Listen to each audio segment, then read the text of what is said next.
Cordial saludo, mi nombre es Miguel Ángel Granas Amado, estudiante de Derecho de la Universidad Nacional Abierta de Distancia.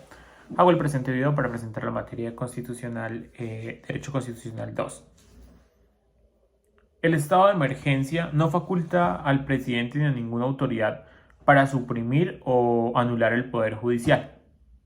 El estado de emergencia es una medida excepcional que puede ser declarada por un gobierno en situaciones de crisis o peligro grave para la sociedad, como desastres naturales, conflictos armados o pandemias. Su propósito es permitir que el Estado tome medidas extraordinarias para proteger y salvaguardar la vida y el bienestar de la población. Aunque durante el estado de emergencia se pueden tomar ciertas medidas restrictivas, como la limitación de derechos y libertades fundamentales, estas deben estar justificadas por la necesidad de hacer frente a la emergencia y deben estar sujetas a controles y equilibrios legales. El Poder Judicial, como uno de los pilares del Estado de Derecho, debe mantener su independencia y su función de controlar y supervisar las acciones del gobierno, incluso durante un estado de emergencia. Es importante destacar que el respeto a la separación de poderes y al Estado de Derecho es fundamental en cualquier situación, incluso en tiempos de emergencia. El Poder Judicial tiene la responsabilidad de garantizar la legalidad de las acciones tomadas por el gobierno y proteger los derechos de los ciudadanos. Cualquier intento de suprimir o anular el Poder Judicial sería contrario a los principios democráticos y constitucionales. En resumen, digámoslo, el estado de emergencia no otorga al presidente ni a ninguna autoridad la facultad de suprimir el Poder Judicial. La separación de poderes y el Estado de Derecho deben mantenerse incluso en situaciones de emergencia, y el Poder Judicial debe mantener su independencia y su función de controlar y supervisar las acciones del gobierno.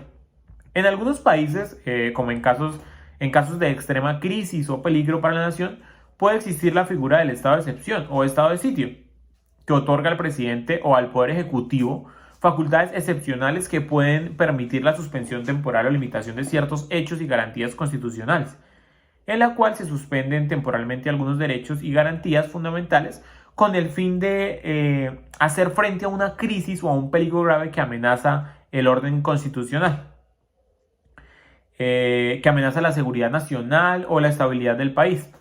Estas medidas se toman como un último recurso, digámoslo, y deben ser proporcionales y limitadas a lo estrictamente necesario para hacer frente a la situación de emergencia que se presenta.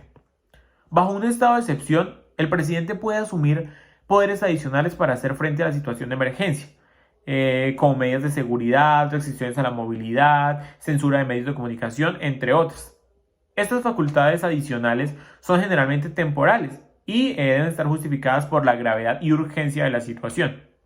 A pesar de que el presidente o la autoridad competente pueden tener facultades amplias durante un estado de excepción, esto no implica que puedan suprimir permanentemente el Poder Judicial. La independencia y la integridad del Poder Judicial son elementos esenciales de un Estado democrático de derecho y cualquier acción que atente contra ellos sería contraria a los principios fundamentales de la democracia. Es importante que durante un estado de excepción se respete el equilibrio de poderes y que existan mecanismos adecuados de control y supervisión para garantizar que las medidas tomadas por el presidente o la autoridad competente se ajusten a la Constitución y a los estándares internacionales de derechos humanos. Sin embargo, es importante destacar que incluso en un estado de excepción existen límites y salvaguardias para evitar abusos de poder. Las acciones tomadas por el presidente deben estar dentro de los límites establecidos por la Constitución y no pueden socavar los principios fundamentales de los derechos humanos o el Estado de Derecho.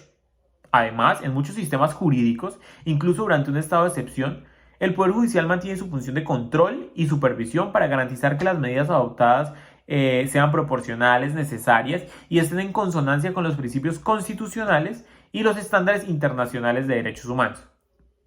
En resumen, el presidente puede facultarse con poderes adicionales en un estado de excepción, pero estas facultades están limitadas y deben cumplir con los principios constitucionales y los estándares de derechos humanos.